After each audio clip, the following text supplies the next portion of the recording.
can also do the Blur song too. I like to sing that song. Woohoo! And we're live! No, we're not. Actually, we're not live. We had multiple connection You problems. did freak me out with that though. I know. This is so great. So everybody at SPSM, we're working on this movie for you guys before Sunday, so hopefully we'll have a release. I wanted to talk a lot about #CrisisDR14, and I wanted to involve somebody that I really think it communicates the experience of NASCAD CUSA well. And so this is, for all of you folks on Twitter, this is at Dr. Bart Andrews. This is, well, at Bart Andrews, who is Dr. Bart Andrews. He is the Vice President of Clinical Operations at Behavioral Health Response in St. Louis. That's correct. And you're an eater of the hot chicken. The hot chicken, Princess Hot Chicken. If you come to Nashville, make sure you go to Princess Hot Chicken. It's an amazing experience. They also have really cool wise plaques on the wall with some great philosophy. And you can also get chicken that is so hot that your lips will burn for an hour and a half after you eat it.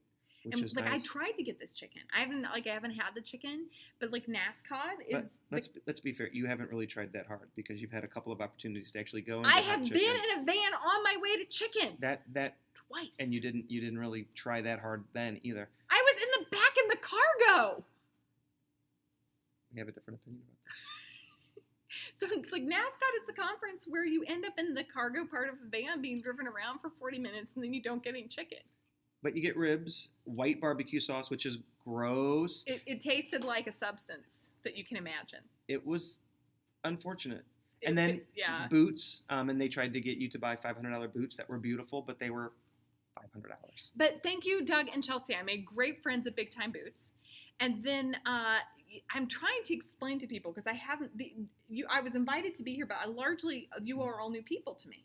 Yeah. So I'm trying to explain to all my folks what it is like to come to this conference. So CUSA and NASCAD is this great place where folks in the crisis field who work in crisis centers, work on crisis hotlines, can connect with other folks that are in the crisis community.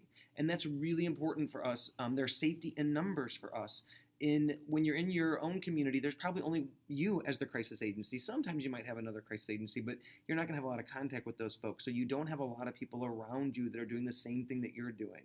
And so it's really nice to be around other folks that are doing the same thing that you're doing, because a lot of things that you go through, when you try to tell your family about it or you tell somebody that works in a different field, they don't get it. When you come to NASCAD CUSA conference and you talk about, well, this happened and that happened, people are like, oh my God, that happened to me and I know what that's like, and you have an instant bond. And let's sort of illustrate this a bit. So like I am lucky to do this work at VA where I do respond to crisis calls. And during the course of my day, I talk to people and I'm often in the middle of circumstances like every day that you couldn't predict when you get up, that can occasionally be of a disturbing or a very unusual nature. And if I go to pick up my kids at soccer practice or things that there's no way you can have a conversation about your day at work. Right. Even if it weren't confidential, and for the parts of it that might not be, or just it's almost alarming, or it's really not okay to talk with a lot of other people. Right. It's not okay for that. Like it's okay, but it's like other people are like, that's what you do, right? Right. And so this is a conference full of people who are used to answering crisis calls, and a lifetime of doing this exposes you to situations that other people wouldn't experience. Yeah. I mean, for instance, if you told other people, well, the queue said there were 8 calls waiting and I was on the phone with somebody that was thinking about jumping off a bridge, people might understand that it could be stressful, but when you've been in that situation, you know when that chime's going off or the bell's ringing and you're talking to somebody that's at risk of suicide, we can communicate with each other and support each other, and we get it, and that's so freeing. The nice thing about it, too, is there's lots of things that happen in our lives with other agencies, with our bosses, that we can't talk about at work or in other places, and we can talk about it here, and it's really cool, and it's safe. Mm-hmm. I mean, really, this job of running a crisis center is a job where you only have a couple of hundred peers in the whole country. Yeah, there's not a lot of us. And additionally, I think my experience of this, I show up, like, there are these, like, you are wonderful. And I'm, like, you guys got to follow him on Twitter, like, get to know at Bart Andrews. It's great. It was like I showed up, and it was the most frank, funny, irreverent, and, like, driven, like, passionate people I've ever hung out with. Yeah. It's like family, right? We can be ourselves here. And that's one of the things when you're at work, you've got your work face on, you've got a front on, and you've got your professional side. When you go home, you get to be yourself and come into the NASCAD CUSA conference. It's like coming home, right? Mm-hmm. You're around people that you can be comfortable with. You can let your hair down if you have that kind of hair. Some of us don't. And you can be yourself, and people will accept that, and they'll respond in kind. And so there's a lot of like brother sister, and sometimes kind of mother child relationships here, and they can vacillate, and we take care of each other, and there's a real loving, caring, everything's kind of okay, and we love you atmosphere at this conference, and I absolutely adore it. I mean, you're really, really describing it. When you show up here, like people are, it's like you've come to a family reunion, and everybody knows each other and is very okay with each other's history and their way of being, and there's enough, like, what's the word, sort of, like, I don't want to say idiosyncratic, that doesn't capture, but there's enough, like, people really truly being themselves in an unguarded way, like something you would really only usually associate with going home. Yeah. There's a genuineness. Mm-hmm, you can be exactly who you are, and you don't have to worry. And what's interesting, when new folks come into the conference, you can see at first that they're a little standoffish, but as they see how genuine people are with ribbing each other and supporting each other, hugging each other, disagreeing with each other, and all of a sudden they just blossom, and all of a sudden they get it, and within a few hours they're like, this is the most amazing thing that I've ever done. I cannot, like. And you guys sold out this year. Like, you didn't even have really enough. Like, more people wanted to come than could come. We turned away 20 people. Right. This was an amazing conference. Like, if you do crisis work in a leadership capacity and in a development and program capacity, you've got to come. And if you don't, like, I would follow along on the hashtag, just because there was so much that people were talking about that is really specific to being in the crisis field. Yeah, just following the hashtags. And what was interesting watching the hashtags while I was at the conference, I would see something in the hashtag that I had missed when the speaker was talking. It was holy cow, how cool is that? And would also emphasize some of the high points when someone was speaking, and the message would just really resonate for me, and it was really cool. You know, I noticed that between all of you, when we're getting together, that there was a lot of networking. The networking was fairly intense here, and people were really trying to collaborate. What kinds of challenges or opportunities do you think that people at this conference, especially this year, were really trying to get at? So, I mean, you've seen there was a lot of collaboration. There's a lot of talk around technology and how we're using technology, right? And so you did a wonderful presentation on that blew everybody's mind. And so folks are kind of talking about how do we do that. And in fact, one of the organizations used an opportunity to talk about their text program and how do we get other people involved in texting, and just, hey, can we have 15 minutes to tell you about what we're doing and see if people are interested? That's the sort of thing that happens here. You can pull a bunch of your peers from all over the country in. Can I just have 15 minutes of your time? And people will sit and listen. And where do you get that opportunity? That's really, really unusual.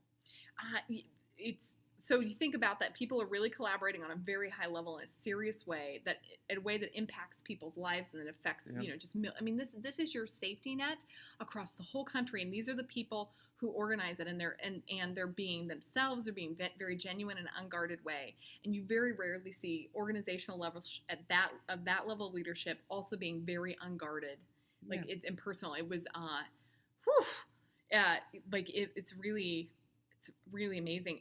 But then in the middle of all that, you guys were having a hell of a good time. Having a good time. You know, it's interesting. There's this kind of comfort and this joy and the safety that we create. And, for instance, I've had hot chicken twice since I've been here. No, because you haven't tried very hard.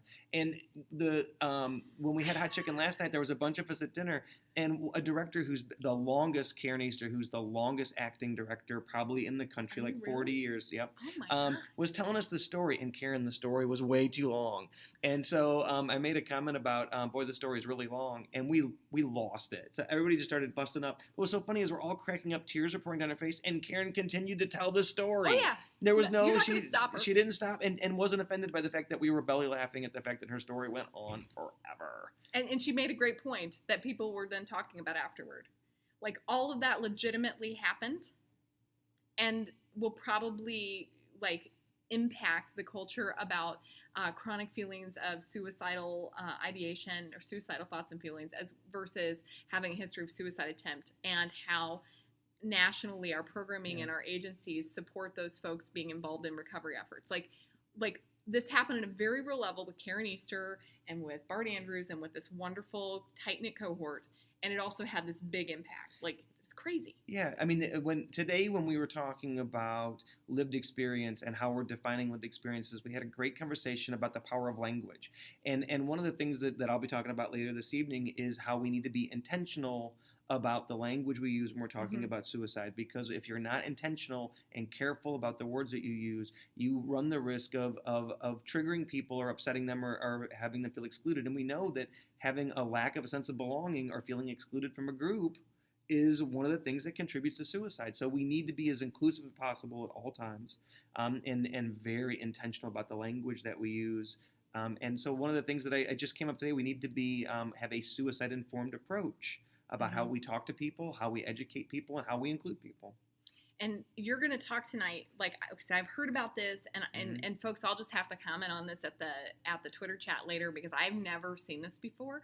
Do you have an infamous sort of closing act? Yeah, so it actually started the first time I came in 2009.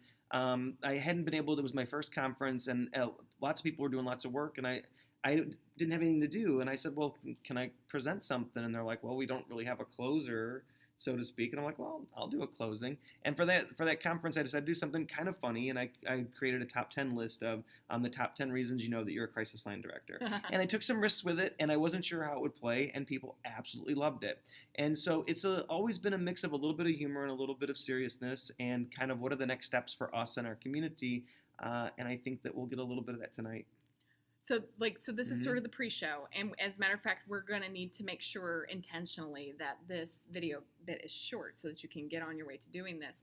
But I mean, some of the things that happened, like when we talk about social media happening at this conference, in fact, the media was very reflective of the spirit of this conference. So there was a song parody because we're in Nashville. The song So was awesome. it was, and we have a more high fidelity video coming out. Like I worked the line, and so like rather spontaneously over a very short period of time, you guys worked up a musical number, and we're singing that at the end Mhm. of the Thursday night sort of opening dinner, and then there's going to be this wonderful sort of spontaneous humorous closing that you're going to do. There were pirate hats and funny glasses and like silliness in the middle of us very intentionally discussing suicide and saying we're going to save lives from the 10th leading cause of death, and we're going to do it. Yeah. Well, and I was just on Twitter, and there was an article on Twitter about how it's important that in recovery we include joy. That recovery without joy isn't really recovery, and that's something we should strive for at all times. And when you started the song idea, there was a few of us that jumped on board, and then more of us jumped on board, It was and like, then all of a sudden we had like 20 or 25 people singing, Yes. and that's the NASCAD Kusa spirit right Oh, there. they weren't just singing. There was 2 and 3 part harmony. There was sort of call out. We had a fancy Nashville guitar and singer-songwriter with us. It was There cool. were props. It was like, and it happened like that. This is the group that saves people's lives and does a sing-along, and you've got to come see this. So as we're closing out, I'm going to say that if you are involved in crisis work, you need to be following this conference hashtag, I think, because there's wonderful, valuable content, and you need to maybe get it, like, just to get a flavor. And if you can possibly come, you sold out We sold out. this year. Did we say this at the beginning? I don't remember if we did or if this was one of our takes that got cut, but you were down. How many seats? 20. 20. So really, I would prioritize coming here for the personal experience and for the sheer seriousness of the content with the pleasurable personal experience of the participants. Yeah. And I could give a little secret. We're going to be in Detroit next year. Really excited. Downtown Detroit. We're all very excited about it. So, but you can't tell anybody yet. It's a secret. And then what I want you to do, oh, look, here's our social media director. Come to Detroit. Detroit's awesome. She's like from the Detroits. This is at Atos84. Many of you know her. Everybody, she ran our social media. We had so much fun. Woo! And so, I would definitely tell you to plan to come early if this is work that you're interested in. If you are not coming, find a way to be involved with this hashtag. These people are fantastic. And I would not tell you that if I did not just have a blast. Also, you need to become familiar with the pocket square. Pocket silk. It's more specific. A pocket square could be cotton, and this is silk. And we're out.